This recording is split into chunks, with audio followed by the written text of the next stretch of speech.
This podcast is brought to you by HorrorMetalSounds.com. The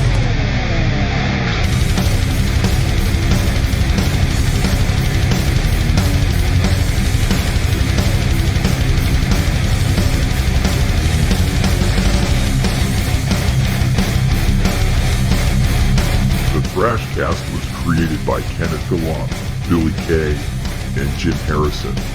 Welcome to Thrashcast Episode 3. I'm Ken, and tonight I am your host. But before we begin, let me introduce my partners in crime on our new venture. I want to welcome in Billy and Jim. And how are you both doing tonight, guys? Awesome. Very good. Fresh off of a few days in Texas at Hell's Heroes. So got my fill of metal. Awesome. Yeah, you never get enough metal, for sure. Okay, so before we start, I just wanted to mention where you can find our podcast. We are at horrormetalsounds.com, and we hope everyone goes over to our YouTube channel at Horror Metal Sounds at KenG.2864. We do release this podcast every Friday. So if you do go over to listen to our podcast, please, we ask you all to like and subscribe. We're trying to build our subscribers, and lately our views have been up a lot, so we're very happy to have that happen for us. So we're back tonight to discuss another thrash classic, and it's definitely going to crack your head. See what I did there, guys? Just pardon the pun. But we're going to be discussing Destruction's fourth studio album from 1990, and that will be Cracked Brain. This album, it kind of holds a special place in my heart. But before we dig into that album, let's get our news items and topics out of the way for this week. Jim, do you want to go ahead and start us off? Yeah, absolutely. So I've been kind of getting into just going through a little bit of thrash and some blackened thrash. I start off with Sadistic Force coming off of their 2023 album, Midnight Assassin, which was amazing. They got some new members, and they just released a single in February, Iron Rights, through Goat Throne Records. So I'm hoping maybe an EP coming, maybe a new album. I don't know, but it's a good sign that there's a new single, and I know they're touring right now. So that's cool. And I want to send a congratulations out to Cryptopsy, for winning a Juno in Canada, the Canadian Grammys, for Best Metal Album as Gamora Burns. And also I had done an album review on the Metal Pit for that album when it was released back in the fall. So really good. They were up against some great Canadian talent with Voivod, one of our favorite bands on our podcast here. I know everybody's a big fan, as well as Cataclysm, where we're all big fans. And also Danko Jones. I don't know if we're all big fans. I'm not necessarily, but hey, I'm glad they won. So congratulations to them. Well deserved. And the Junos were taking part in Halifax last weekend. So, there's a little bit of attachment there, although I didn't go. And that's great. It's awesome. So that's the news. But what I'm spinning, I just wanted to mention, I've been going a little bit into some Enforced. So I've been going through, War Remains was I think it was my third or fourth for 2023 top albums, but I've been going back to Kill Grid, and I'm thinking about picking up At the Wall. I've been listening to it online, really, really want to get into it. And, they just had a new single out for their Obituary cover of Deadly Intentions. And I know we're all Obituary fans, so that was a really good cover, and I'm hoping maybe something's coming, maybe an EP of some covers or something that's coming down the line as well, too. So really good stuff. Some great news items there, and everybody should check those out. Awesome. Okay. Very good. All right, so I'm going to go next. And obviously, we discussed Creator on our first podcast. So this is kind of interesting. Creator is releasing, and I remember you mentioned this, Jim. You said that was a hard album to find. Enemy of God and Hordes of Chaos are being remastered. Now this is coming out in May, and it's going to include 2 comic books, apparently a demon mask, and it's being released through Nuclear Blast Records. So it looks pretty cool from what I saw. So I think I'm going to get on that little adventure when it comes out in May. It looks cool. Is it a full-on demon mask? Yeah, it's a full on. It's actually a full on demon mask from I think like Coleman Souls. It's sorry, my mistake, guys. It's probably going to look like what was on Hordes of Chaos or Enemy of God. One of those Okay, two. still It's cool. supposed to be resembling that. That'll be a good 150, $200. Yeah. Oh yeah, Getting a full guaranteed. mask. But dude, it's worth it because both albums are going to be remastered as well. Yeah, I agree. So Cool. and they're both great albums. So I think that's going to be fantastic to see. Yeah, and Personally. hopefully they don't stick remastered in big bold letters like all the Oh remasters on the yeah, cover. I know. That's gonna suck if they do though. I hope they don't. Well, Wow. at least we But we'll get them see. on vinyl, so that's what matters. I think vinyl and CD they're being released Okay. both ways. So And you got your Hordes and choice. Hordes, you can't get it less than $60 on CD used, Yeah, and it's really hard to track down. yeah, you were saying that. Yeah. I'm surprised that it's hard to find. I'm it's Yeah, weird. vinyl too is a tough one. Is it? Okay. Yeah. Yeah. Okay. Oh wow, it's strange. Well, you won't have to wait very long. May I think it's May 24th. It's just around the corner, so Okay, cool. we'll be able to get that very, very soon. Now, my next news item is going to be for a band that I just recently discovered on Instagram. They are known as Electrocutioner. They're a three-piece from Long Island. Sort of think maybe a little bit of Whiplash because they were a three-piece for quite a long time. They had an album out last year called False Gods in 2023. They just recently released a new single called Heaven's Gates, which I've heard, and it's really, really fantastic. And I'm bringing them up just because I wanted to give them a shout out, first of all, because they're cool guys, and I've been chatting with them off and on through Instagram. But they were at Hell's Heroes last weekend, so they were there hanging out, not playing, of course, but just hanging out and enjoying the show. And of course, Billy was there, and he's our resident kind of metal festival traveler. He's always taking in a festival as much as he can. So I thought, Billy, if you wanted to just, give us a few words about the show and what you thought of it, go for it. Yeah, no, for sure. And if I ramble on, just stop me. No worries. But yeah, for those that might not know, Hell's Heroes. So it takes place. It's the 6th year. Was this year? It's held in Houston, Texas. 3 days: Thursday, Friday, Saturday. The venue is really cool. They have like a really good indoor like venue, and then you walk out the side door, and then there's like a whole grass area, both real grass, and then there's a big outdoor stage, very much like a European festival would be. And which is cool is at the front of the stage, it's all fake grass. So where the mosh pit is, so they know what they're doing there. It doesn't turn into like a pile of mud, so that's cool. I really struggle to put a number of how many people are there. I think it's pretty well known that this is the biggest sort of U.S. festival right now. Like I'm gonna say it was somewhere between 2K and 3,000 people. But if someone told me it was 4,000, I wouldn't be surprised. It's just hard because people are in the venue, in the indoor venue. They're outside. People, you could leave, and people are going to bars and restaurants. So it's so hard to get a sense. And they do single day tickets and 3-day pass. So like Saturday with Sodom was hands down the busiest day. Thursday in the pouring rain was probably the least busy day. So hard to say, but it really is a good size. People come from all over the U.S. Saw lots of Canadians there. South America for sure represented. I bumped into a lot of new friends from Mexico, so that was cool. And the festival focuses, I'd say, on traditional metal. So you don't get like even the big European festivals are starting to bring in like Slipknot and Korn to try to bring in the fan base. They've never done that. Like you get like bands that have been around since the 80s. but also a good mix of newer bands as well. So they do mix it up. Like in terms of what worked well, in my opinion, I think I already mentioned it. This is the closest thing we're going to get in Canada or the US to a big European festival. Whether that be Mm. Wacken or that be, the Woodstock. ones in France or the UK or whatever, Hellfest in France, which is a really big one now. Just like that, you get a diversified fan base, but also fans who love all metal.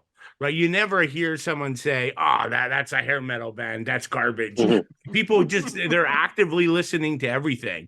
Okay. Again, exactly like Europe, who can have a really broad-based bill. It was the festival, with the exception of something I'll mention, was executed to perfection. Really, like, one band ends, the other band starts. Every band started exactly on time and ended exactly on time, with one Nice. Awesome. exception. Uh, that I'll get to. Amazing metal culture, in between bands, everybody talking to everybody, met all kinds of new people. So that's really cool. Sound quality top notch. I mean, this blew me away, both outdoors and indoors. They've nailed the sound. So incredibly impressive.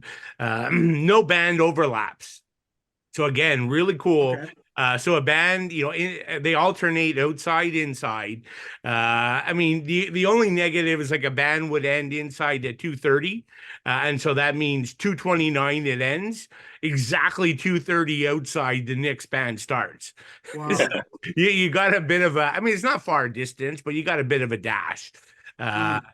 So that's a small thing. Logistic wise, it's easier to go to Texas for most of us than it is Europe. Cheaper, endless amount of hotels there, about $100 a night, which is not cheap, but it's also, if you've stayed elsewhere in the U.S., hotels go for $300-400 a night. So. Yeah. So that was really good. Lots of great restaurants in the area. They had like about 6 or 7 food trucks.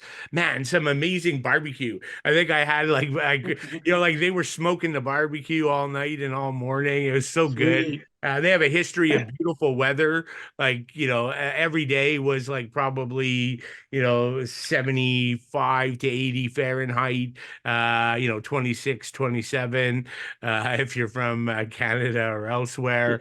One day was rain, so that kind of was a downer.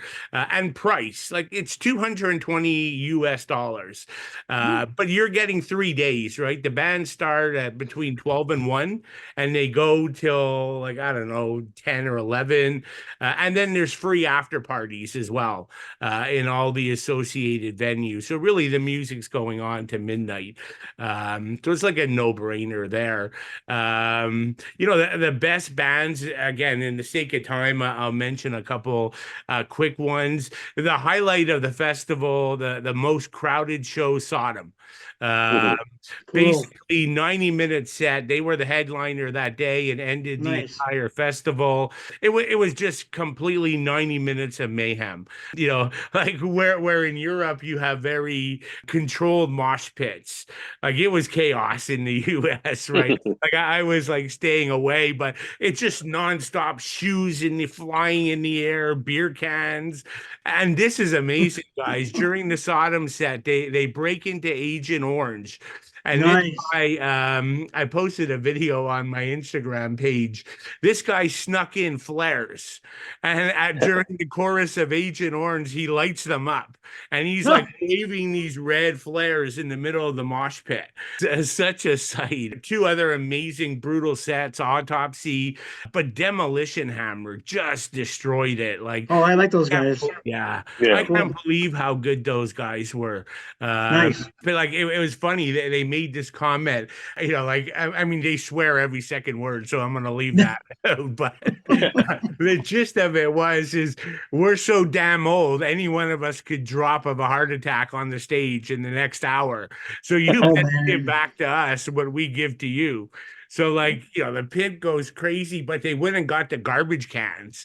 Those were flying around the mosh pit. And at one point they put people in the garbage can and were raising them over the mosh pit, and it was going around in the Oh my circle, God. like just like fun, crazy stuff. But the outside venue is cool, right? Because you can stay away from that. Like it's easy for you to step aside. So no big deal there. Queensryche was cool too. Another headliner. They did the entire EP, which was a major highlight for me. I love that. Mhm. Morning album, the best material, I think. But Mhm. newer bands were amazing, right? Like Night Demon and Traveler from Cool. Canada, were fantastic, great shows. I know, Jim, you and I'm not sure, Ken, if you are, but we're big fans of Witch Hazel. Yeah. Yeah, I like them. Yeah, Yeah, okay, yeah. cool. So we got to witness their first ever show in the United States. I mean, Nice. like Cool. everybody in there knew every word, and so that was cool. We also got one of the last Sirith Ungol shows. We know that they've called it retirement after this year. So that Mhm. was cool. And again, the list goes on and on. So I'm gonna stop there. But just a couple things in fairness for equal criticism. Nothing major, but things that I think the festival can maybe improve on. Thursday, we had these huge thunderstorm warnings. I think they were Okay. even calling for hail, everything. So at one point, they just evacuated everybody, right? Because if you were able to fit inside, that was okay. But everybody outside can't fit inside. So then the rest of us kind of got thrown out of the venue. And Oh, so wow. not good communication when you can come back. That was just very confusing, right? Like we went for tacos and came back like 45 minutes later, and we didn't know it had already started. So I missed like half of one of the sets I really wanted to see by Autopsy. So that was a bit sort of disappointment. A minor thing, but you're allowed to go in and out of Okay. the festival. But after 7 p.m., you're locked in. You leave, Oh. you're Yeah. not getting back in. So I don't know, Mhm. that didn't feel totally right. But all the best bands were at night, so you probably didn't want to leave anyways. True. Yeah. Merch lines were brutal. That was the worst thing about the festival. Someone needs to fix that. Like they had like one or two people, everyone's butting in, it's chaos. The whole area around the merch stand, I was having like, what do they call that? Post-traumatic stress disorder. My last whacking trip. The whole thing's Oh covered in no. mud. Like my buddy went, like, and I were like struggling to stand up. I almost went down twice. So they could have done with that. The next day they had cardboard boxes that they opened and put on the mud. But it was Oh mainly my sort of God. around that muddy merch area. But then it was Mhm. beautiful weather the next 2 days, so that was good. The Okay. mud dried up. And then kind of lastly, the one thing that kind of irked me, because you get there at noon, you're there till like 11 or midnight at night. So literally your ticket says no seating. So Okay. what that means is you literally can't sit down the whole festival. There are no seats, no chairs anywhere. But you see Wow. the seats and chairs, but like they're in VIP section. So you got to pay twice the price to get a VIP ticket. Of Uh, course. if you want to sit down and eat your meal or have a beer. So that kind of sucked. You don't usually Mm. see a European festival have like that type of class system based on how much you pay.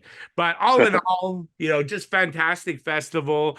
Highly recommended to anyone. Like it's now it's going to be a staple on my annual festival Cool. tours, no doubt.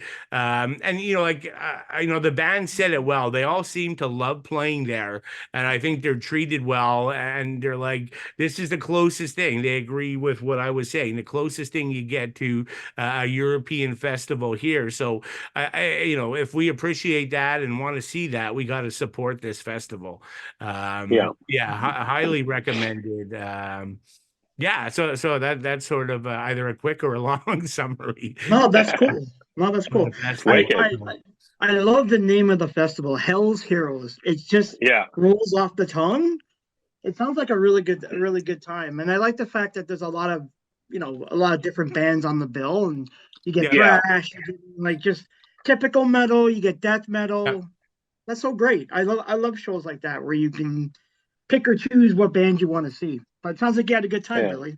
Yeah, no, it was good. It was good. Yeah, as I said, just the whole experience. Like I have a good friend in Texas, so I met up with him the day before. We Cool. spent a whole day record shopping. I Nice. think I came home with about 10 or 12 vinyl records. Oh, sweet.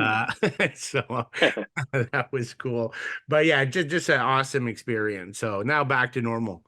Okay. There Oh, you go. one question. Did you get anything for merch? Were you able to get like a shirt or anything or? Yeah, no, what did I get from merch? So I got sort of the festival shirt, which I Oh, don't know. cool. Can you Yeah. guys see that? Yeah, yeah, Yeah. that's The awesome. Hell's Cool. Hero.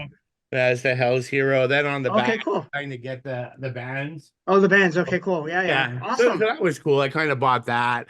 Uh, Okay. I bought like one or two sort of albums from the bands that were playing. So that was kind of about it, I guess. I did Okay. enough damage the day before hitting all the local record shops. I bet you did.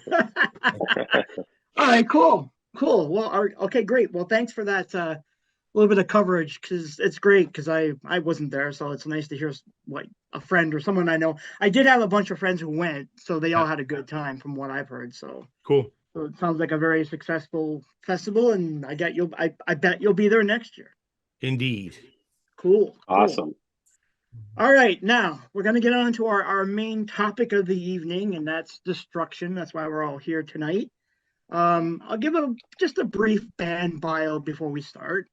So Destruction formed in 1983 under the name of Night of Demon, and back then they sounded sort of like a mix between Iron Maiden and I hear, or at least I read, a bit of Venom, which is a strange combination.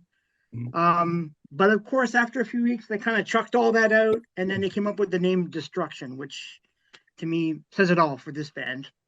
At that time, the band consisted of, well, they were part of the Teutonic Big Three. So you had Creator, Sodom, and if you want to include Tankard as the fourth, the Big Four of German thrash. At this time, the band consisted of Mike Siffringer, Marcel Schmier, if I'm pronouncing that right, on bass and vocals, and Tommy Sandman on the drums. So I have to say these three guys carved up one hell of a resume over the years with their discography. So it's pretty insane. They have 17 studio albums out at this time, and it doesn't look like they're going to be stopping at any time soon. So, if you're a Destruction fan, it's good to listen to some good thrash from these dudes. So, of course, tonight we're going to be discussing Cracked Brain, which came out in 1990. It is their fourth studio album. And as I mentioned earlier, before we get into the heart of the meat of the album itself, I thought I wanted to ask a couple questions to you guys both. First question I wanted to ask was just give me your initial thoughts about Destruction. It could be anything you want to say about the band, when you first heard about them, what you like about them. Do you think they're better than Creator or Sodom? Whatever you feel like. So we'll do that first. And Jim, why don't you start us off tonight? Yeah, I think the first album I listened to would have been probably Release from Agony. Mhm. Right around that time, 87, 88, all around there, I was getting into a lot of thrash metal. So, and this album, Crack Brain, I mean, came in probably one of the highest years of heavy thrash metal heading into the 1990s. So, I think they are awesome. I would pick them. I think during the Creator podcast, I picked them Yeah. third out of the fourth, but only, again, it's a different day today. I think I picked obviously Creator, then I went with Sodom, and then I went with Destruction, and then I went with Tankard. But I mean, it's phenomenal. And the latest album, Diabolical, was an amazing album in 2022. So they're not losing it at all. They're just as brutal as they were back then, I think. And no, I absolutely love them. One of my favorites. Yeah, that's a good album. I like Diabolical too. That was a really strong outing for the band. The cover of City Baby, Attacked by Rats, the GBH cover. I mean, you talk about punk crossover with a lot of thrash metal. And I mean, this is a thrash band that did a hell of a good cover of that. I think it's, as one would say, it's different than the original and awesome. So I absolutely love it. Cool. And Billy, let's hear your thoughts about this band. Yeah, I guess not surprisingly, we have some overlap here again. Um, so yeah, I discovered, I guess, Destruction with Release from Agony as well. Probably not the year it came out, like maybe, the year after, I would guess. Okay. It was my first Destruction album. Then I went backwards and got the old stuff. And then I got on the release schedule from Crack Brain onward.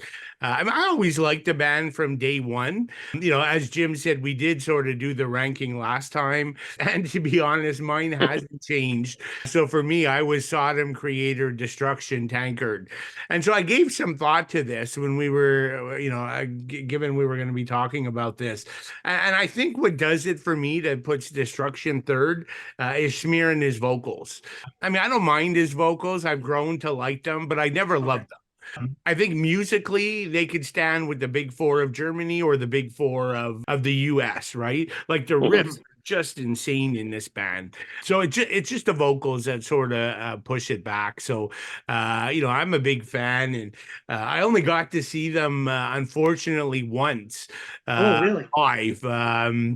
And it was in Germany. I'm gonna guess maybe like 2015 or 16 or something like that. And it was an awesome show. Like they were fantastic, better than I expected them to be. And it was kind of a cool story too. Like we were I was by myself at that show, waiting for Destruction to start, and there was this family, like a mother, father, and two sons, and we started talking, and they were like, "Where are you from?" I'm like, "Canada," and they're like, "Oh, that's so cool." They were local German people, and they sort of took me into the family, and we're all headbanging together, and we're high-fiving, like when Curse the Gods come on, and Eternal Death, Bestial Invasion, and all these classic songs, and we're high-five. So it's just such a cool experience. Nothing like that ever happened again at the festival. But I do, every year I go back to Wacken, I meet up with that father, and we have a beer there. Nice. Cool story. I thought I'd share. Very, very cool. All right, cool. Well, for me, Destruction, I'm going back to 86, and I was grade 10, so I'm going to date myself a little bit here. So I had two buddies of mine, this guy Scott and this guy Adam. They were big metalheads. So when they found out that I liked metal, it was kind of like, oh, we all became good buds. They always sat in the back of the room. One day Scott brought in the vinyl record to Eternal Devastation, and he's like, look at this. I'm like, oh, what's this? I had not heard of Destruction at that time. So it was like, oh, okay. He's like, you got to hear this. You got to hear this. All right, cool. So I did, and I was hooked ever since.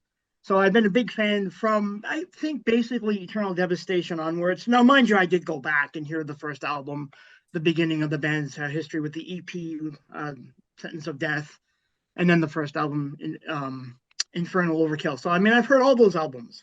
But yeah, that was like my first very introduction to the band, and these guys were funny dudes at the time.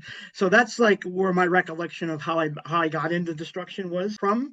Now I know, like, we're talking about Crack Brain, so we're kind of going up sort of almost, like quite a few years into the band's discovery at this point in time, 4 studio albums in. But when it comes to the reason why I'm really into this band, it's because of the, in grade 10, I'm hearing this for the first time. It blew me away. But when I got to Crack Brain, the artwork it tore my head off. It was like, I was in art school at the time. So for me, it was like, wow, this is incredible. And the artist is Andreas Marshall. So Billy, I'll just take a second here just to give you guys a little bit of history on Andreas Marshall. Andreas is like the king of record album covers. This guy's did over 103 album covers and single covers. So this dude has did a lot. And he's worked with practically every band. He's worked with Creator. He's worked with Sodom. He's worked with Rage. He's worked with In Flames. The list goes like on and on and on. And he's a fantastic artist. And you might know some of his covers, Billy, from like Agent Orange. He did for Sodom. Yeah. He did that cover, which is so great. Cool.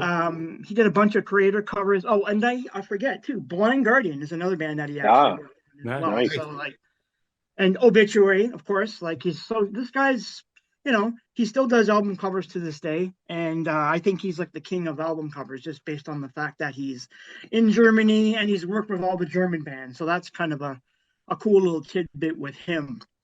Now, before we start, like getting into the second question, because the second question I wanted to get your thoughts on the evolution of Destruction through their progressive period from my mind 1987 to 1998, because that's a big chunk of time where a lot of things happened in the band's history. But just before we get to that, I just wanted to bring up another little small point. So I was in art school at the time. I saw this album cover when I was going to school. So we had the Record Peddler here in Toronto. That's where I actually saw the album cover. Blew me away. And I just love it.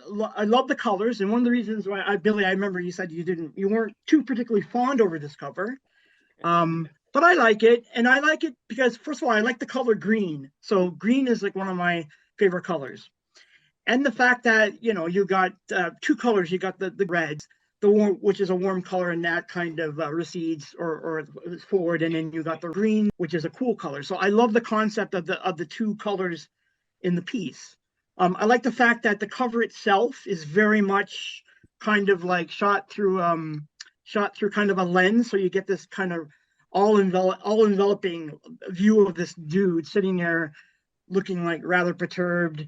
And I think it looks like it's a genie's bottle that he's opened up, or something that he's doing in the creatures or whatever they are. The genie or the satanic evil is like flowing out. So for me, that blew me away. I totally love the cover for that reason. And I'd already liked the band, but that cover, I've to me, it's one of my favorite Destruction covers, pretty much of all time in my mind. But that's cool. my little contribution to why I like Destruction so much. So, and I think, Ken, you mentioned, like I was saying to you, I wasn't the biggest fan of the cover, and I did kind of blow it up on the computer. I think part of the issue is I bought that on cassette, like back in the day. Oh, okay, yeah. And even now I own it on CD. I did yesterday order the vinyl, so I'll have it. But I think it's hard to appreciate artwork on a cassette, or even a CD. Like I'm used to vinyl and having the big blow up thing, and yeah. It was kind of cool. I blew it up on the computer, so like it was better than I remember than I was thinking. But I love the cover, my favorite, but it was cool. Yeah, see, so like I absolutely love this cover. This cover it's hard to see, but I just think it's a fantastic cover. It's just for me, anyways. All right, so the meat of what I want, this other question I wanted to throw out to you guys is, and I know Billy, you're a huge technical thrash fan, so this is probably maybe up your aisle a lot. But what I wanted to know was just give me your thoughts about Destruction in this period of time from 87 to 98. Now, we all know that a lot has happened in that time. Schmier left the band.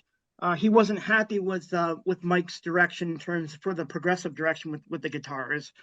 And I know they put a lot of money into Cracked Brain when they were recording initially. And then, so Schmier leaves the band, and they were kind of up shit's creek for a little bit. And that's how they were able to bring in Andre Grieder into the band to help them out on the singing portion of it. And by that time, they added Harry Wilkins, they added Oliver Kazar on drums. So the band pretty much changed their sound. But of course, I'm getting ahead of myself because we all know that they started this back in 87 when they did Release from Agony. So you could see the progression there. So I just wanted to get your initial thoughts, what you guys think of that period of time. Of course, we all know it led into the Cannonball album, which is probably the worst Destruction album ever. And we all know that they don't consider this a Destruction album. It's very much how Celtic Frost doesn't consider Cold Lake an album that they would want to talk about either. But so let's talk about this. Billy, let's get your thoughts first. What do you think about all this time period? Yeah, so I think it's interesting, right? Like I almost look at it as two, right? So and the 90s were also, we discussed this like with Creator, right? Like it was a very wild time for Creator as well, experimenting, and I know some of us like that period more than others. So there's some of that happening here, but yeah, you're right. Like definitely, probably one of my favorite sides of thrash is the technical side. So So it's an interesting period for the band. Like I almost separate Release from Agony Okay. from the other two albums in the Okay. period, because I think, like, I guess the way I view it is Release from Agony is like a perfect natural progression, Mm. from the previous sort of two all, balls to the wall thrash albums, right? It's more technical, and I don't want to give away my ranking here, but let's just say this is going to be incredibly high. Okay. But the directional change made perfect sense to me. And they weren't the only German band doing it, right? I mean, Creator Right. Sodom weren't doing it, but Death Row. I mean, Oh, yeah, they yeah. sort of went in this direction, but on steroids. Right. Yeah. Exception ignored, right? Which is one of my all-time favorite albums. But they weren't alone going. But to me, it was all natural and made perfect sense to do Release of Agony, right? It was great, Mhm. love it. But then for me, the period sort of moves off to just a period of like inner turmoil in the band, right? Mhm. Like things were broken, right? So you already said it, Ken. Schmier left. So again, not going into the rankings now, but I love Crack Brain. I think really good Mhm. album. And yes, it is more technical for sure, but I do think it's not going to be remembered for that, like in the way Mhm. that Release from Agony is. And it wasn't nearly as successful. Like I think it'll be remembered as the album where Schmier left. And I always liked the band Poltergeist. So, Mhm. when Andre kind of came in from Poltergeist, I was okay with that. And I already said I'm not the biggest Schmier fan to start with. So that Okay. worked for me. But, I think at the end of the day, Destruction were in trouble. It could have been any album. And the fan base was going to somewhat revolt because Schmier's not there.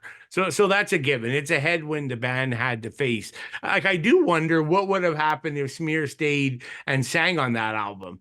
Would it have Mm. been a much bigger commercial success? But we'll never know. True. Yeah.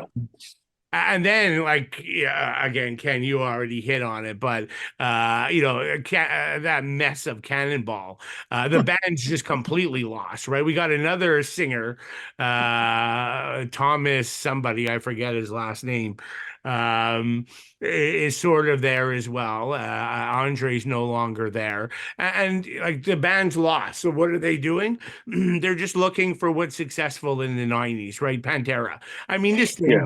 sounds like Pantera. I hate the vocals. Like it doesn't even Yeah. sound like Destruction. No. No. No. Yeah, it's just such a disappointment. But like luckily, the band totally turned it around in 2000. Schmier returns, All Hell Breaks Loose comes out, and they're Yep. completely back on track again. And the band's been a few little peaks and valleys, but largely stabilized to this day. So yeah, I just Mhm. think it's a natural progression to the technical side, and then just inner turmoil in the band, sort of causing it to go in different directions. Yeah.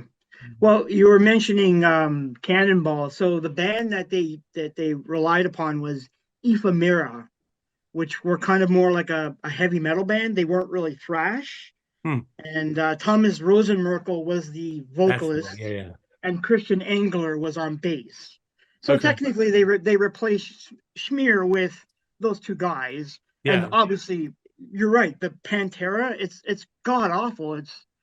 I can only stomach a song or two, and then like I gotta turn it off. It's worse than Saint Anger, in my opinion. Yeah. I'd rather listen You, to you Saint Anger. agree, Ken, though, right? Or Jim, Yeah. like this thing sounded like a Pantera, Ah. a Oh weak yeah, yeah, Well, yeah, Pantera yeah, clone, right? yeah. I think a lot of the bands of the time, you think Sacred Reich had Heel, Yeah. which, and then you Mhm. had Creator had theirs, and I think this was theirs. And I mean, Yeah. I agree. Release from Agony is a great album, and I think if Schmier was on it, it probably would have been a much bigger release. Although I do like Andreas, I like his voice. I mean, I like both Mhm. of their voice, but Cannonball was dreadful, and it's just right from the artwork to the actual music is just it's a skippable album in there, and they don't even consider it part of their catalog, and I don't No. blame them. It was Halloween could have one with maybe even Chameleon if you're if Yeah. depending on what you're talking about all through this time period. these bands seem to be trying to jump on a different. They were trying to maybe experiment a little too much. I think they're fairly consistent, but yeah, there's definitely a dud there. I mean, Crack Brains is one of the top albums. I don't want to give away my ratings, but I really like it. But yeah, Cannonball, just terrible. And I mean, and then after that, with All Hell's Breaking Loose, it got very much more consistent right up until 2022. And I mean, their stuff is really, really consistent after that. And, I think that it was such a stretch with the band members they got. It wasn't Destruction. That's all there is to it. I mean, again, I find the bands of the time were doing that, and they were trying to put out stuff that weren't true to form. Yeah. And that's all there is to it. I think it's just so it's almost silly in a way. Yeah. It's funny you mentioned the cover though. Like, I'm raving about Crack Brain, and then you get this Cannonball where it's like, I don't know what the hell was an art piece or like some kind. I don't know what in the world it was, but it's god awful. It was just oh yeah, terrible, terrible stuff. So, Jamie, any other thoughts about the progressive period? Is it something that you preferred over the first few where you get the kind of raw energy, chug all the way? I like the first. Like I same as Billy. Release from Agony for me is considered in the 3, and that's probably because Schmier was there, and there was a lot of familiarity. But although that album was a little bit better than the other, you could see the progression of how it went. I mean, and Crack Brain was awesome. I love it. I mean, I love the vocals on it. I mean, other than maybe one song, I like the whole album, and it's a great release. And I like to see not necessarily a Crack Brain 2, but they should have kept that vocalist for at least that other album. I mean, he went back to Poltergeist, so it was more like almost kind of like a rental kind of. We're putting out an album. I don't know, maybe they were getting pressure from their label. We got to put one out by this time, and who's available. And then it was just kind of, which direction do we want to go in? And but I agree. And then back to 2000, things got back online, and they almost recalibrated in my mind. Yeah, absolutely. Well, I did read that they were friends with Andre, so they knew of him. It wasn't like they just fell upon the guy by accident. So they. And from what I read, it sounds like he was only really going to be there for the one album, just to sort of help them out. Which both you guys are right. It's too bad because he is a really good vocalist. But of course, if you like Poltergeist, they have at least 2 or 3 albums out. I think last 4, 6, 7 years now. I think, Billy. Yeah. Although, no. I guess the last one was. Think so? Yeah. I can't remember the year. It's not that old, but. Yeah, a few years back, wasn't it? At least a few years, yeah, for sure. Yeah. It's a very strong album. Yeah, they've had a couple. I think they put out a couple albums, and I like both of them personally. I think they're great. They're awesome. What a great band. Yep. All right, so let's get into our main topic of our podcast tonight. So we are talking, as we mentioned, Crack Brain. So at this time, Schmier and of course, Sifringer brought in 2 new members. So they brought in Oliver Kaiser on drums, and then they brought in Harry Wilkins on guitar. So they kind of went from a threesome to sort of a foursome, and then basically worked from there. So let's start with the first song tonight, and that is the title track, Crack Brain. And Jim, why don't you start off with your thoughts on this song? There's I remember the first time I heard it, I thought it had a massive Testament feel to it. If I was going to compare it to more of an American, maybe more so from kind of the second wave thrash, because it was kind of a second wave thrash album because, Schmier wasn't there. So I kind of think of it that way. But the heavy guitar intro is awesome. I mean, the chorus, Crack Brain, it just, I would love to see this live. I wonder, I don't know, do they still play it live? I mean, it's a wicked, wicked song. And I love the distorted, I don't know if it's guitar slides or what, but the guitar distortion has a really cool, funky sound to it, like to the back end of the song. And I absolutely love it. It's a great track. What a great track to start off with. Very easy and just plows right through. Yeah. What do you think, Billy? You like the song? Yeah, no, I like it. Just another sort of, a strong quality thrash track. Like, some people complain, like no smear, no destruction, but Yeah. the signature riffing and sort of song structures are still here. That's evident, right off the bat with this Cracked Brain track. Like, and so Andre, I do feel he's trying to. I mean, he's his own singer, right? For sure, and he has a more often used lower range. But I do find at times that this album he does try to sing, is somewhat in the style of Smear, sort of in sometimes more in the manic sort of approach that Smear had, right? So I mean, it goes with the music, so I guess that makes sense. Like I think that thrash sound, that technical thrash continues to progress from from the previous album released from Agony. So I think that's cool. Jim, I think you hit on it, but this song has some really cool but odd guitar leads, right? Mike's always like doing these quirky leads, but I love them, right? Like not following traditional thrash norms at all. Yeah. And I even hear, and not in all the songs, but in some of the songs where they expand musically, like I get some like Mekong Delta feelings, which is a German technical thrash band, super technical band. So that comes out a little bit. And Jim, you hit on it. Really cool chorus, but almost every one of these songs have these really catchy choruses, and particularly the bottom half have some of the best choruses. And they really make a good use of the gang backing vocals, right? It's in this song, but it even comes out before, right? The singer shouts, and the whole band does the gang sort of shout back type thing. So it works really well.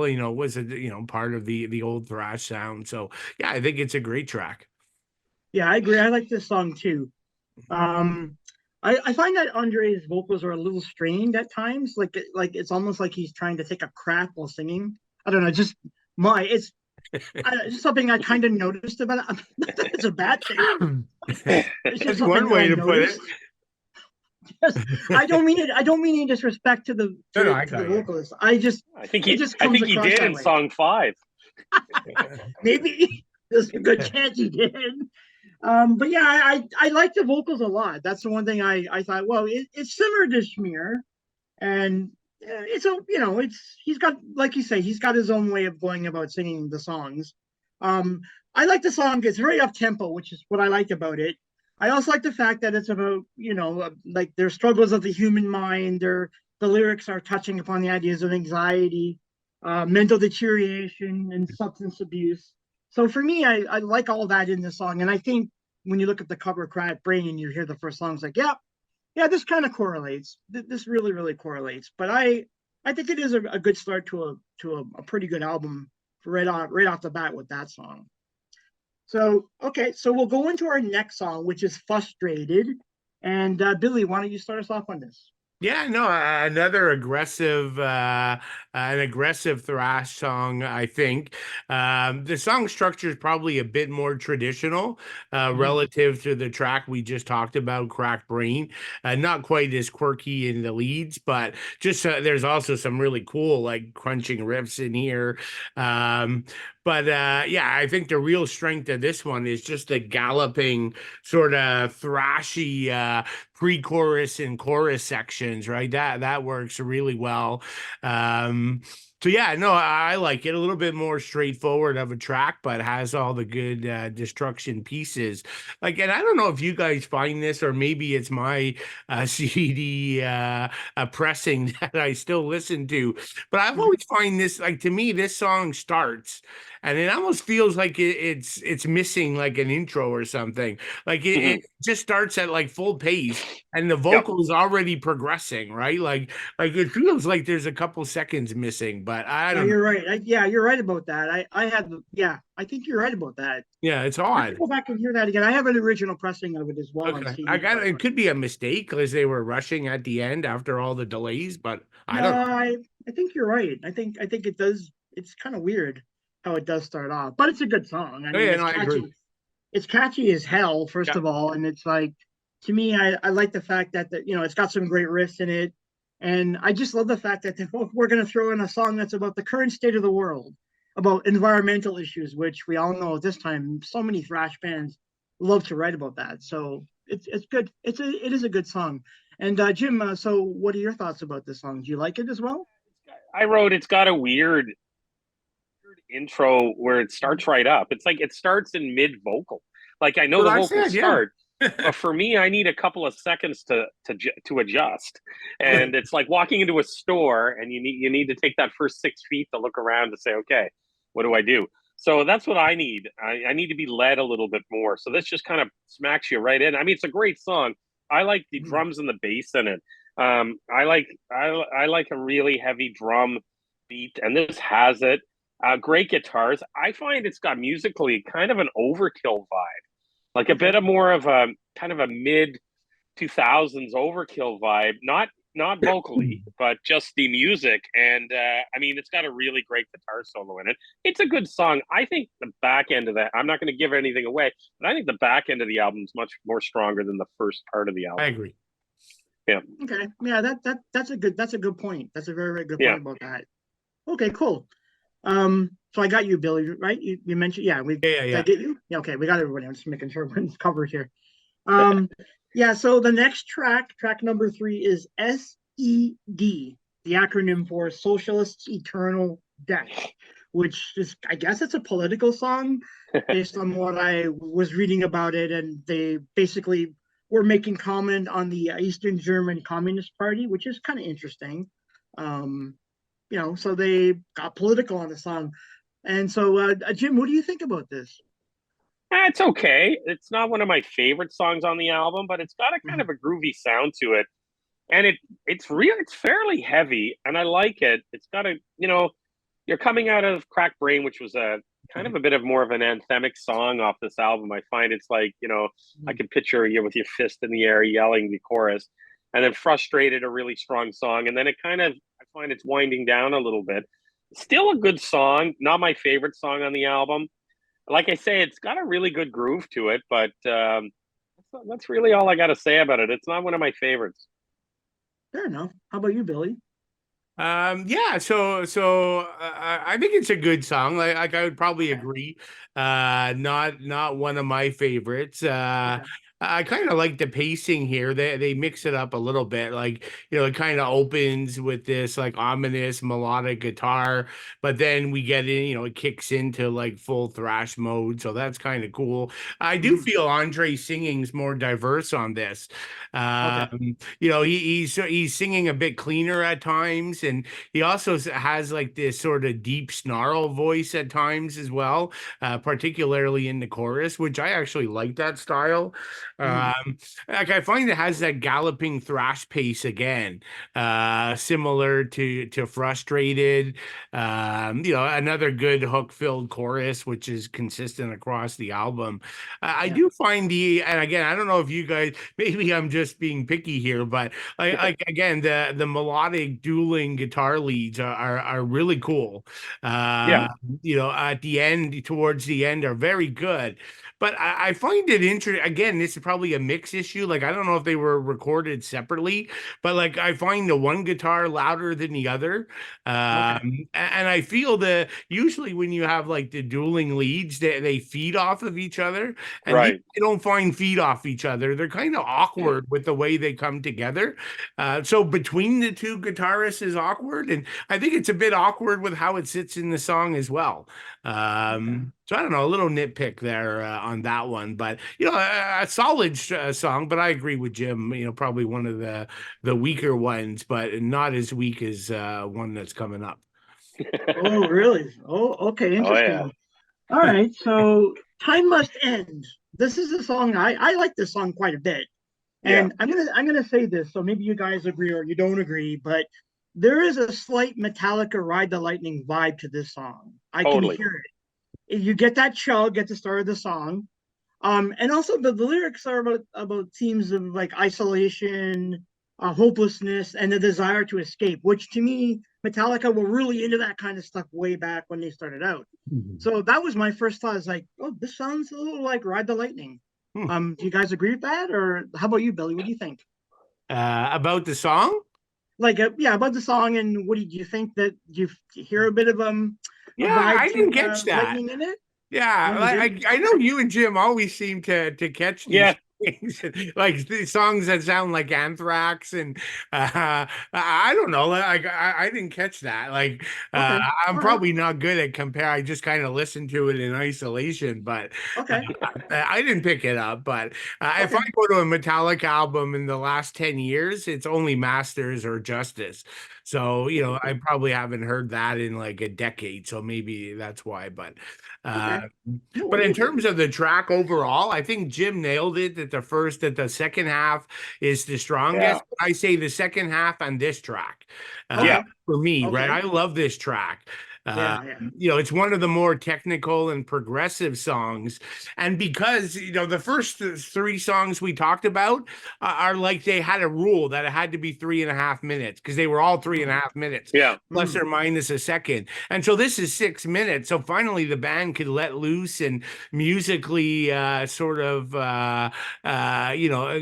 some cool solos and stuff like that. So, you know, that's one of the reasons I love it. I think this is one of the best drumming tracks on the album. Yeah. You know, Oliver he's got some of these cool odd timing beats and fills that work out well. The bass is prominent in the mix. That's where, you know, that's why I get this progressive feel. I think the songwriting's good. You know, the rhythms and the riffs again don't go where you expect them to. And so that's really cool. And on this one, I think Andre kind of reveals his inner Schmear on this one because he's singing high at times, and Oh yeah. yeah, and just the guitar leads are fantastic here, right? Again, the extra sort of 2.5 minutes just allows the band to soar To music. breathe. Yeah. Yeah. To breathe. Yeah. Yeah. So Jim, it's funny. It's funny you picked up on the exact same thing I picked up. So what do you think about the song? Well, I wrote, it sounds like it could have came off of a Metallica album when they were good.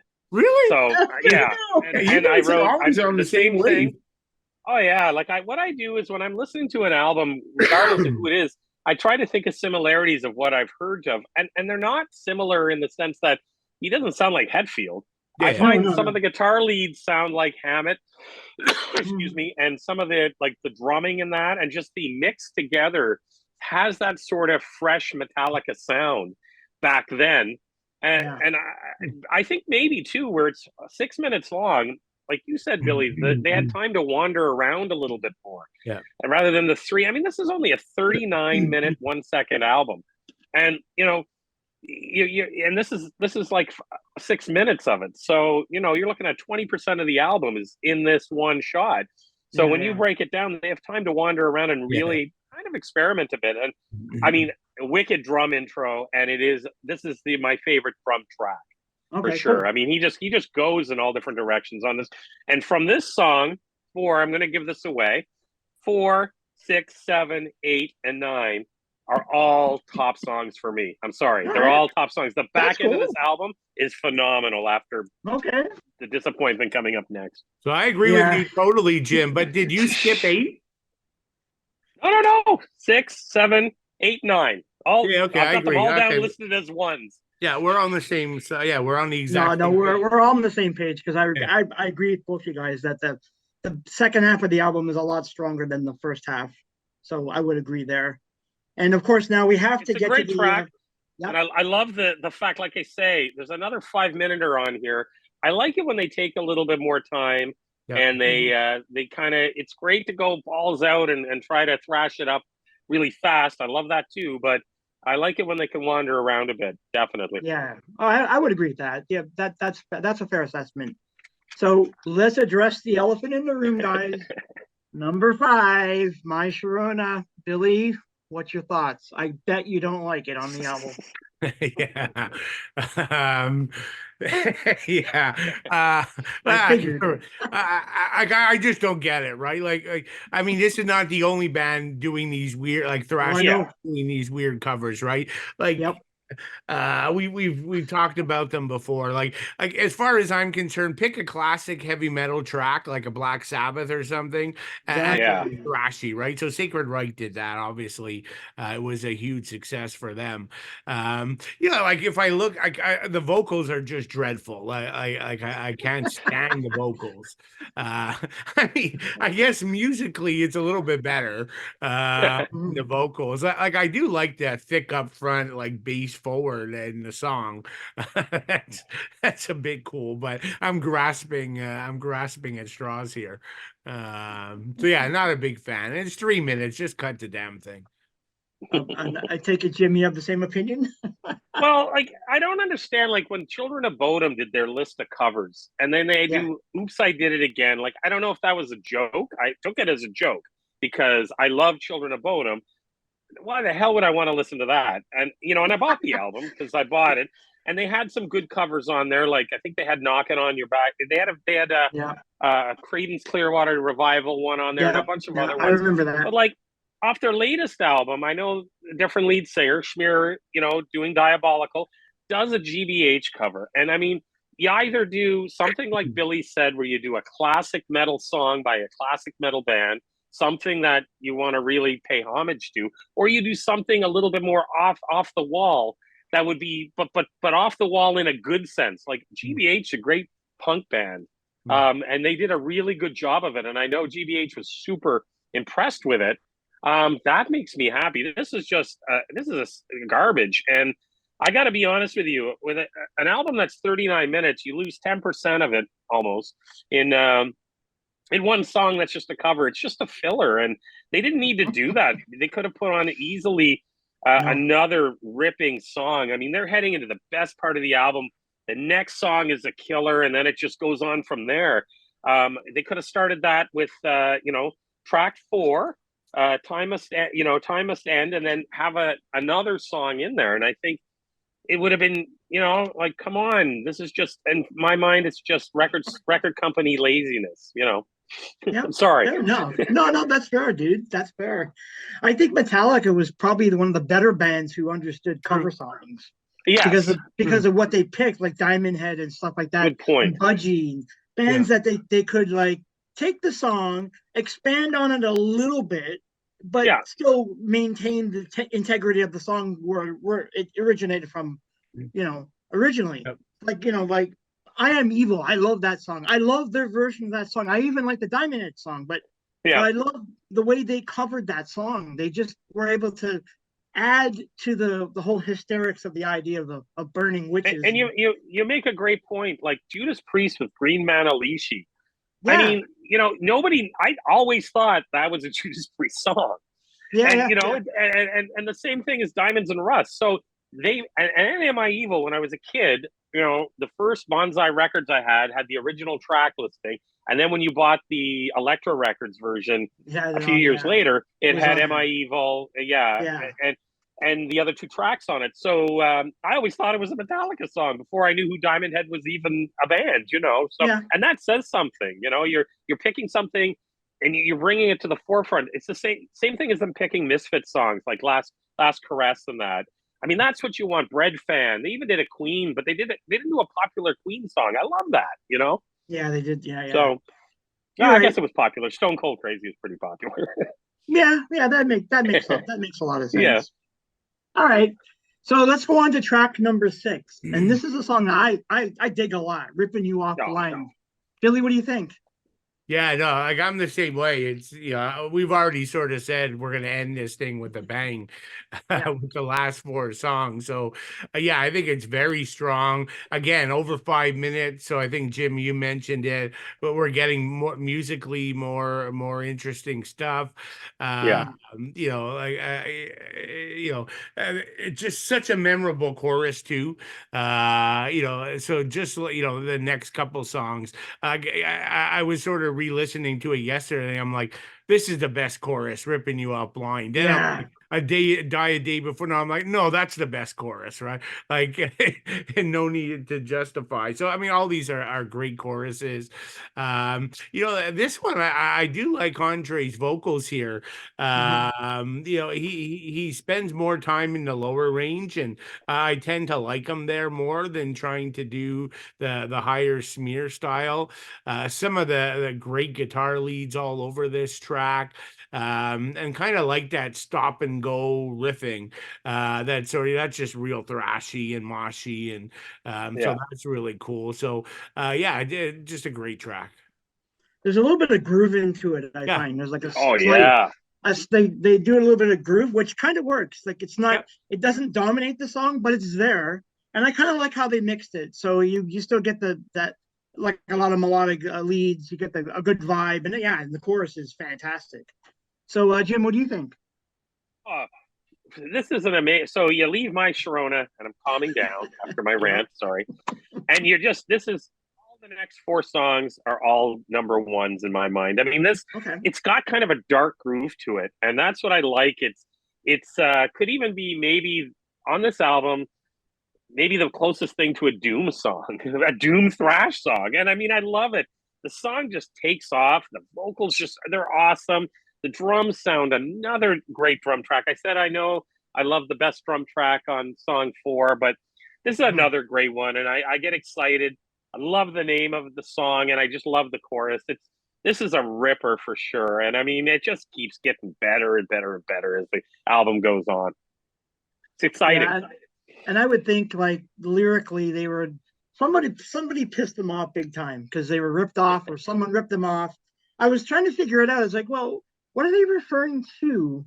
Was it some kind of because they mentioned the states? So was it something? Did they get did like a man did like a tour show like they get ripped off or something? But I'm not quite sure. But they're obviously they were pissed when they wrote this song. But it shows really in the chorus, the riffs, the vibe. It's great. It's a really really good song. yeah. So all right, so let's go to number 7 and another classic. Die a Day Before You Were Born. Jim, lead us off with this one. Oh, this is fast thrash track, fast drum track, wicked track. Like, how many times can I just write so many positive things? I love that galloping, crunchy kind of guitars that just keep going. And it just, Yeah. I mean, this is what, this kind of might have been a return to the first couple of albums too. Like, you got more of a progressive sound, but I think this kind of returns back to more of a genesis of thrash, and I like that, and I think that's probably how this album went. Maybe they started to get a little bit more thrashier. I mean, then the next song is a little bit different too, but in a good Mhm. way. But I mean, Mhm. I just find they might have gone back a little bit more to the roots of destruction in this song. That's how the way I feel about it. Yeah. Yeah, that's fair. How about you, Bill? Yeah, no, same thing. I think, very thrashy. Yet again, another super catchy chorus with those good backing vocals. But yeah, like I think Jim kind of hit it there, right? Going back to the old days, and particularly in the solos, right? Like this track Yeah, pretty much at the 3-minute mark. It just shreds for the next minute. But whereas much of the rest of the album, the solos were a bit more melodic bass. Right here, they're just shredders.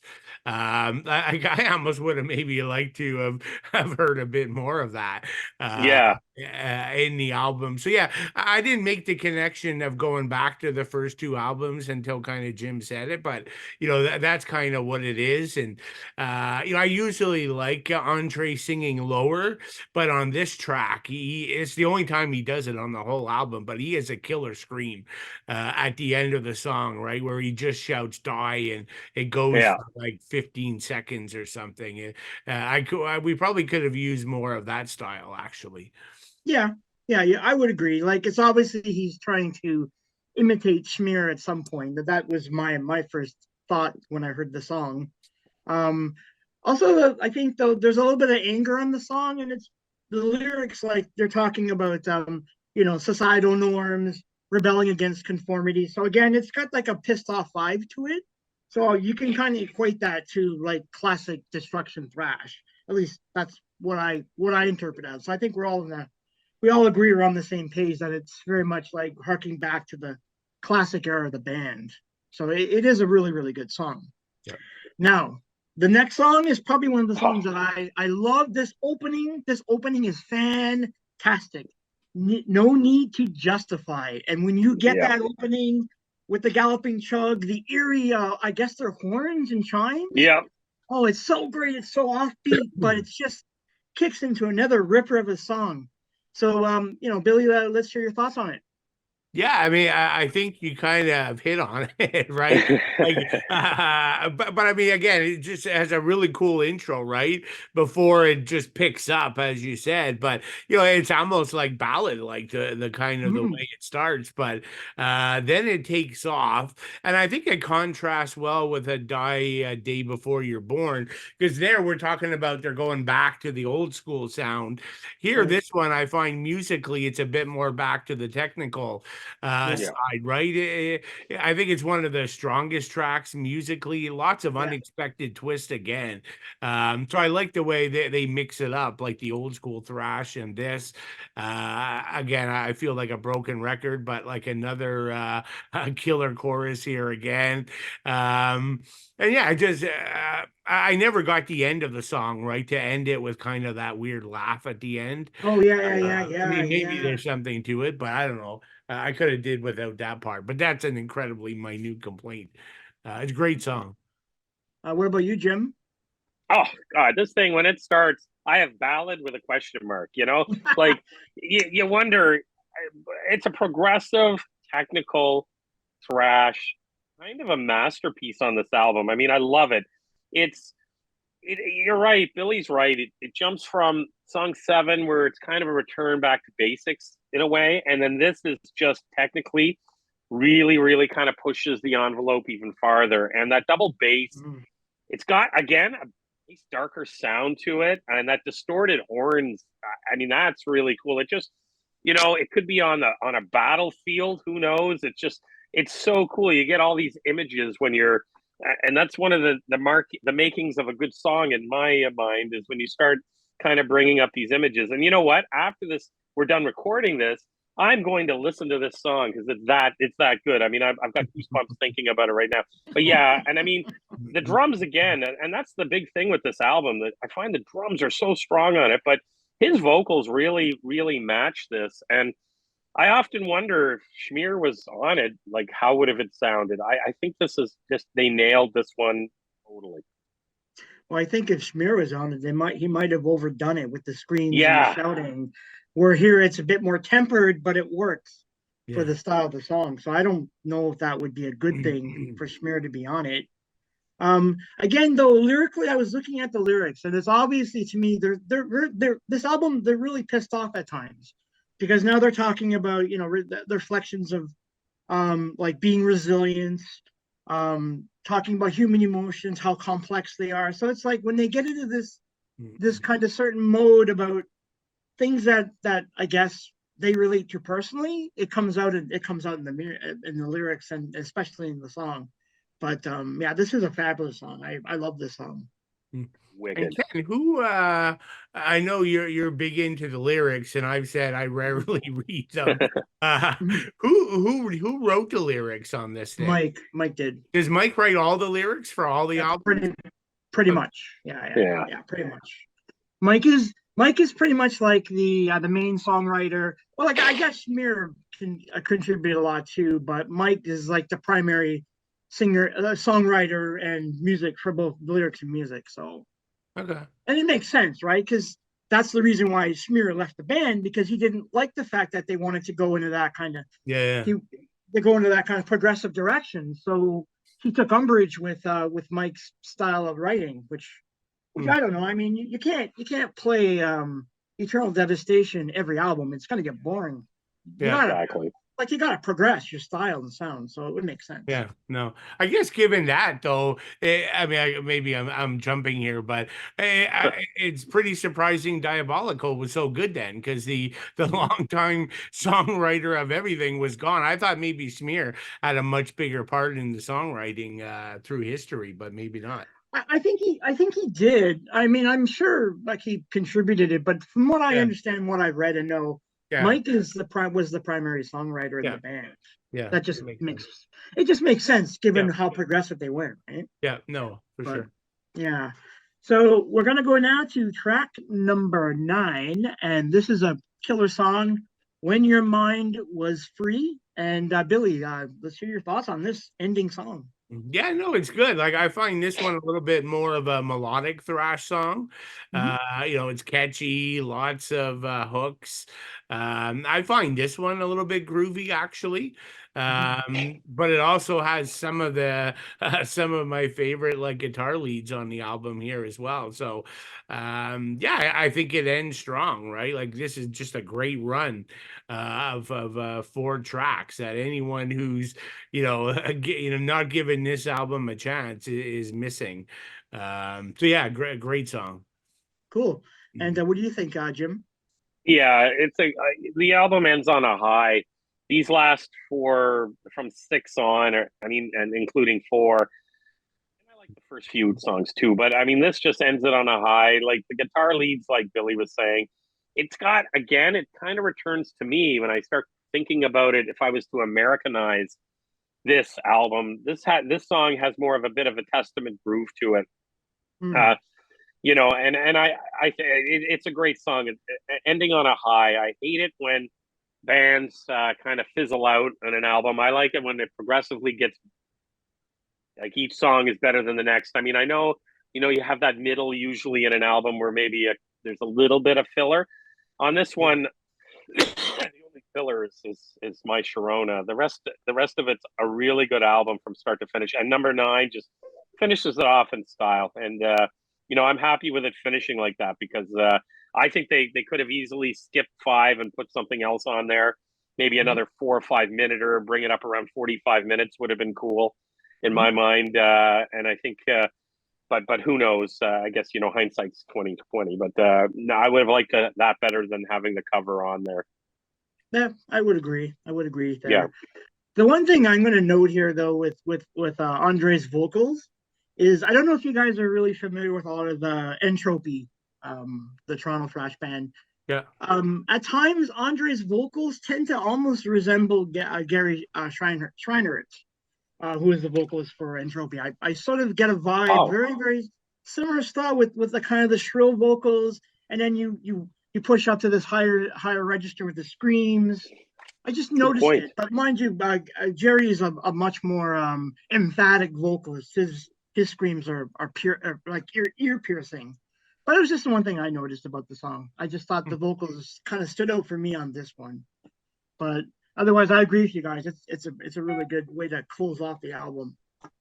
All right, so that's pretty much Cracked Brain. We've discussed it, dissected, and I think we all agree that we do dig it much. If you guys gave it a rating, what would you give it, Jim? I go 9 out of 10. I mean, Yeah. it's high up in my rankings. Okay. It is an essential thrash album. I think there's more essential destruction albums than this, but I Mhm. think this is very important to the history of destruction. Okay. I'm one that I generally like to celebrate at least something. Maybe there's one album here I wouldn't celebrate anything on, but I like to celebrate all. I kind of call them, like Deep Purple with the Mark One, Mark Two, Mark Three, the Oh yeah, MK, yeah. where they do the different group, the members and stuff. This, definitely was a MK2. So, and then there was an MK3, and then they went back. So, it's definitely an essential thrash album. I would say probably if I was to rank this out of my top 25 thrash albums, it definitely would be in there with some more, with it one or two more for sure. So yeah, Okay. 9 out of 10. Okay. How about you, Billy? Yeah, I'm kind of in there. Like 8.5 was sort of my Mm-hmm. thinking, but 9 certainly possible. Mm-hmm. Again, not to give away my ranking, but there's things above it that Mm-hmm. are 10. So like it just doesn't make sense for it to be a 10. So yeah, I'd probably go 8, somewhere between 8 and 9. Okay. Yeah, I'm going I'm on Jim's side of the fence. I'm going a 9. I think it might be 10, but My Sharona kind of really knocks it down a peg for me, anyways. Otherwise, it's a solid album for sure. Like, it's a solid album. So, okay, now we come to the very daunting task of our podcast tonight, and that's the album rankings. And I know they have 17 studio albums, and there were a lot of EPs, so we could have even expanded if we added the EPs, but I know we decided to stick with the studio albums. So like Creator, they have a very, very extensive discovery of music from starting out till now. So let's start the rankings out. Jim, why don't you start us off with your rankings? I only thought there was 15. Yeah, I was just going to say the same. I only have 15 albums. Okay, so I included the Thrash Anthems 1 and 2. That's why. So I okay, didn't we include, can leave those off. That's all right. That's fine. So we can do the 15.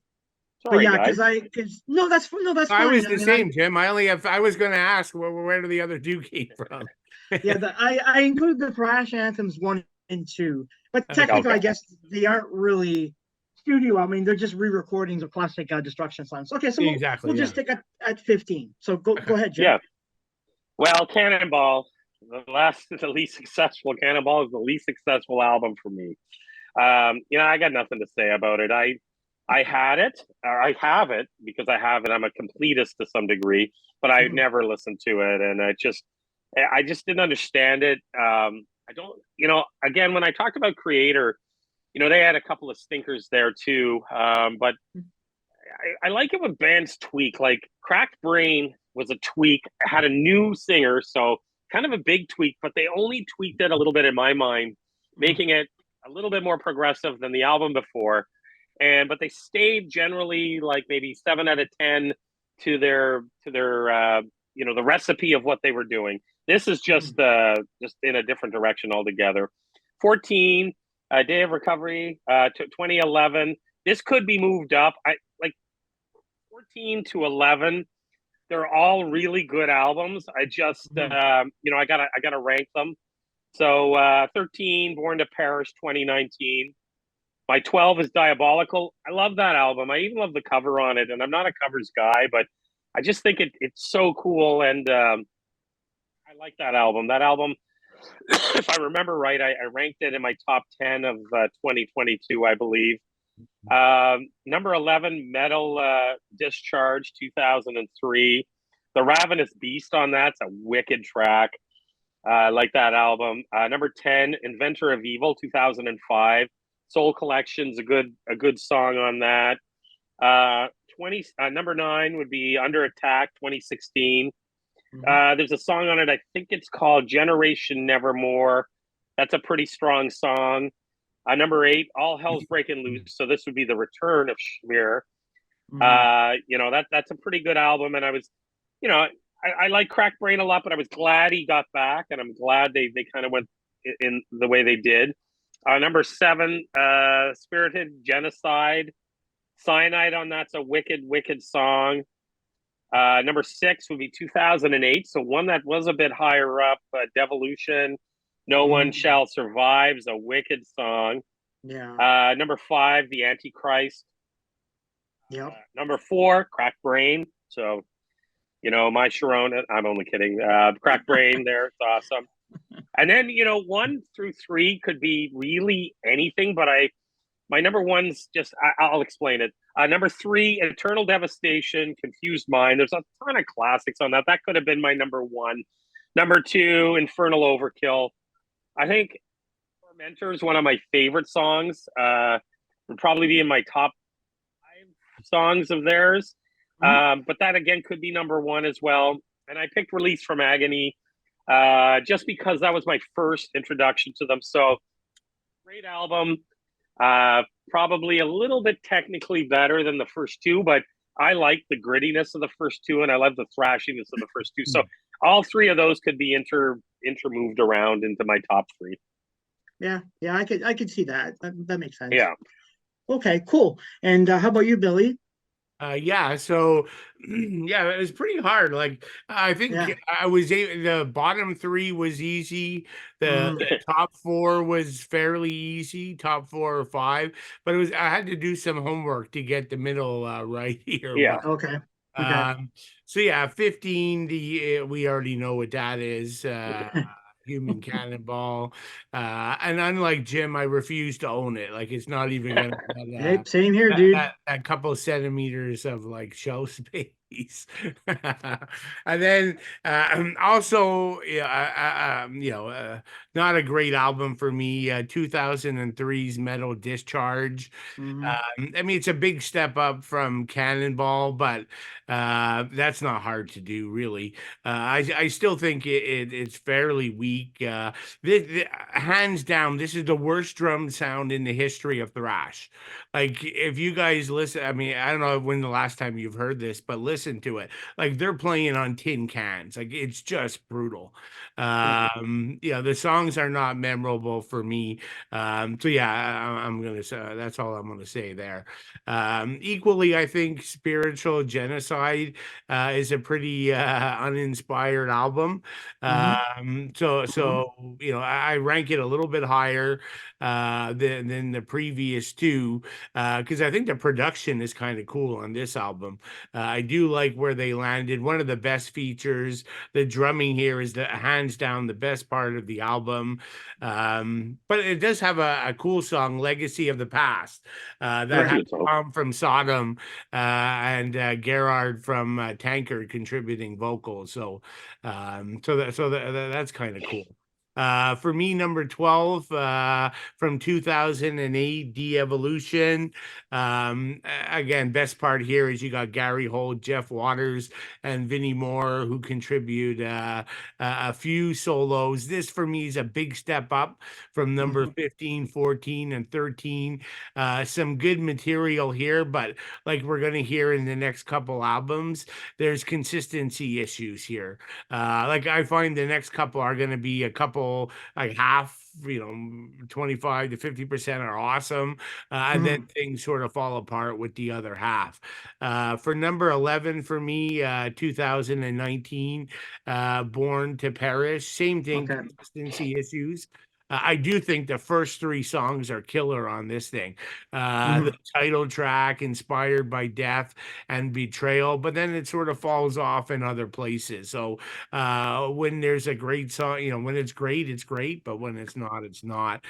This again is another time they brought back the second guitarist Yeah. on this album. So I do think that was probably noticeable. There's a fuller guitar sound. Uh, Mhm. Number 10 for me from 2016, Under Attack. Mhm. Under Okay. Attack for me, far more consistent than the previous album before this, Spiritual Genocide. I do like that Destruction sound pretty angry on this album. Yeah. And about 50 to 60% of the album is killer. But then the rest, I just don't think it holds up. And I do find there's some new metal influences which I could do without uh, a few times. Good point. So number 9 for me, Days of Reckoning. Mhm. I like this album from Mhm. 2011. I think it's one where they go back to old school Destruction style. This just might be the one of the most aggressive albums. Uh, Mhm. on the album. I think Mike's riffing here again just stands out. The thrashy riffs of kind of the older days. There's some cool twists on here, and the production is killer. Number 8, I go Diabolical. Okay. Again, the most recent album. I think we already talked about it, but that's pretty impressive album given they lost their main Songwriter. songwriter. I think it's a better album than Born to Perish. Uh, Yeah. Lots of good tracks. Hope Dies Last, the title track, State of Apathy are all great. But to me, there's also a number of misses on the album, so it kind of lands in the middle. Mhm. Number 7 for me, Inventor of Evil from Mhm. 2005. Again, another aggressive and angry destruction album. Production, because I find that some of the albums are just terrible production in the catalog, and some Yeah. really good. And so I kind of call that out. A cool track on here is the Alliance of Hellhounds that have the 10 or 11 guest vocalists.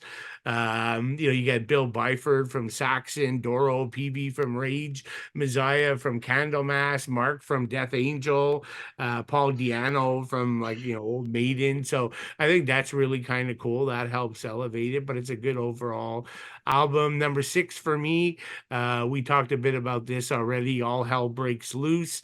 What a great comeback album from Cannonball, and of course Smear returns. So yeah, just a great Destruction album. Number 5, Crack Brain. We already Okay. talked about that. For me, number 4 is probably because it's 4 because the top 3 I've spent more time with. But I mean, this is really the true comeback album after Cannonball. Maybe not in the order, but this is a modern day thrash masterpiece. For me, it largely stands ground with the first 3. It's consistently strong. I don't have a weak song on this album. Like things like Thrash Till Death and Nailed to the Cross are just Great songs. some of the best Destruction songs. And that one time I told you I saw them live, that was literally my last mosh experience of my life back Okay. in 15, and it was to Nailed to the Cross. Nice. So yeah, that has a little extra memory for me. Number 3, Infernal Overkill, the first album from '85. Personally, I think it's the best German debut album of all the big 4 in Germany. The production is pretty rough, right? As is the next one, but this is the roughest, so it gets number 3 for me. I mean, the riffs and the leads are fantastic. Again, for me, Smear's a bit like not my favorite, but things like Invisible Force, The Ritual, and Bestial Invasion are just fantastic. Number 2, Eternal Devastation, just classic. Classic thrash album. I liked it better than I think I like it better than Infernal Overkill. A little bit more mature. The band's getting better. Songwriting, I think's a little bit better. Production's still rough, but Smear really gets a bit manic here on this one, even more so than the first album. But Curse the Band, Curse the Gods, Eternal Band, and Live Without Sense, just fantastic. And no surprise here, I guess, Release from Agony. We already sort of talked about this, but to me, this is the perfect mix of the old, the technical, but still retaining the true sound. And we talked about this. The extra guitar player makes a big difference here. Yeah. I started writing 1 or 2 tracks. I ended up with like 6 or 7. So forget it. Like they're just it's all a great album. So everything's so yeah, cool. That's my ranking. Cool. Okay, so mine's interesting. I wanted to just preface this before we start. Some of the later material from like 2014, like anywhere from 2012 and up, is all, to me, it just kind of all blurs together at times. There are some interesting things about it, but I find some of the last few albums beyond Diabolical have been they just mesh together to me. No, that's not because I don't hate the band. I just find that some of the later stuff is just, it's just okay. But I'm kind of feeling like, I've been down this road before. I've heard it. It's nothing to blow my mind away. But so, of course, I'll start with, Cannonball. We all agree it's a crappy record, period. At number 14, I'm going to be putting Born to Perish, which I thought was okay, but it lost a little bit of steam for me. As a record on a whole. Number 13, Under Attack, which I didn't mind, but again, I'm finding some of the later stuff just all blurring together and nothing stands out. Metal Discharge is awful. I don't like that album at all. I think that we've basically realized that it has bad production. It's really, really bad production. I'm not a fan of it.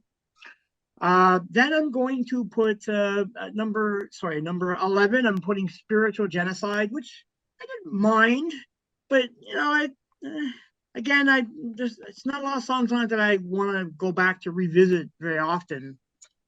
And then at number 10, I'm putting Diabolical, which I do like it. I have to give it a more of a spin. I listened to it quite a bit when it came out. Then I hadn't listened to it in a while, but I gave it a little bit of a spin this weekend, and it's like, yeah, this is kind of a return to form album again. Even without Mike on playing on in the band, it's pretty solid.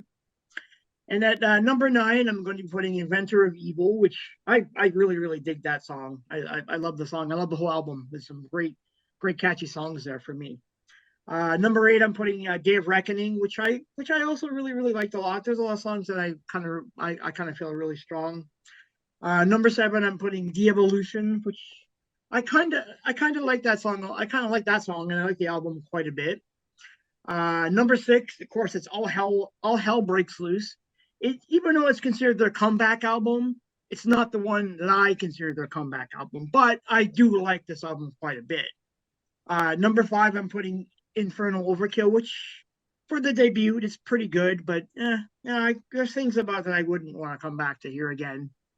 Number 4, The Antichrist is the album I consider their comeback record. Number 4, it's just a total killer of an album. Every song is just rips. Love it. I love that to death. Number 3, I'm putting Crack Brain, which again, I totally love that album. Number 2 for me is Released from Agony. And number 1 for me, of course, is Eternal Devastation, because it's the first album that I heard from the band, and it just has a special place in my heart for me. So I think Awesome. we all have similar placings and rankings, but I don't know. I don't know about you guys, but I just find the later stuff, it kind of dips at times. I like parts of it, but I'm like, okay, you guys gone down that road. It's a rehash, parts of it. I don't know. Maybe it's just me, but I guess I've been listening to metal for 35 years or 35, 40 years, and it starts to sometimes blur into each other after a while, You hear so much of it. Particularly with this catalog, right? Like that last stack, they totally blur, right? And like I said, there's a total consistency problem, right? Like some of the tracks are good, and when they're good, but they all have plenty of bad tracks as well. So, absolutely, You make a good point, Billy, too, because some of the production on even the latter albums isn't that great either. It's kind of it goes from one extreme to kind of another, and then the track like going for a 60% album or a 30% album. That's a good point. Yeah, absolutely.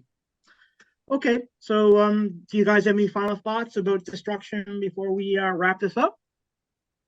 Yeah, I mean, sorry, you hope go they ahead. hope they come to Canada. And I hope they come to Halifax. They won't come to Halifax, but it would be great. Jim, you got a better chance of winning the lottery.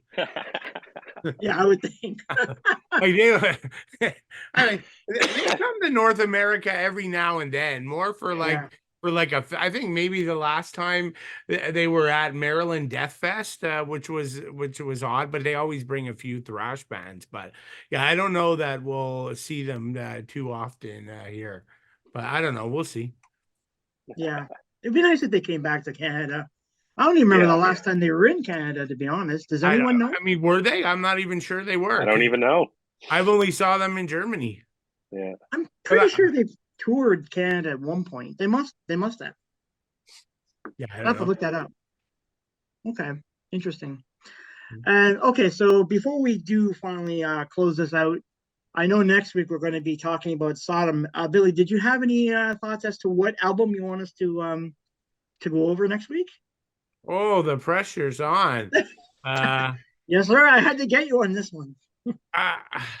So for me, it's Agent Orange or it's Persecution Mania. It's your call, dude. I'll go with either one. It's up to you. All right, we'll do Agent Orange.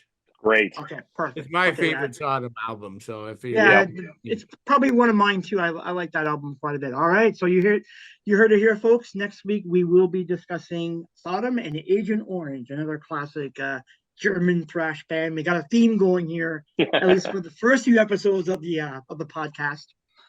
All right, guys. So, it wasn't intentional. It just kind of fell that way. Yeah. Yeah. No, of course. I mean, we take it as we go. I mean, I think that's just the way to look at it, right? Just whatever. Can we give a hint of what the one after is? And if that you we're want. going to leave Germany? Yeah, Yeah. we are. We're going to the States.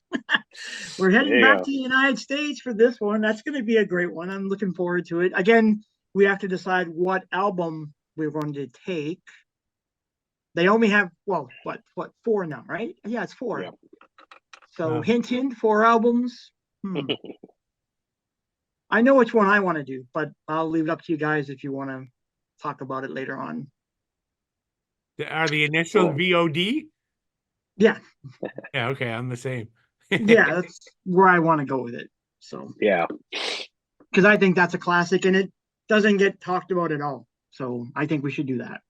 All right. Absolutely. Let's just say it. Heathen, victim of A deception. You got it. That's 2 weeks away. So we gave everyone a little bit of a little bit of a surprise ahead of time, but that's cool. All right, Awesome. guys. So this is going to wrap up episode 3. We will have this released on Friday.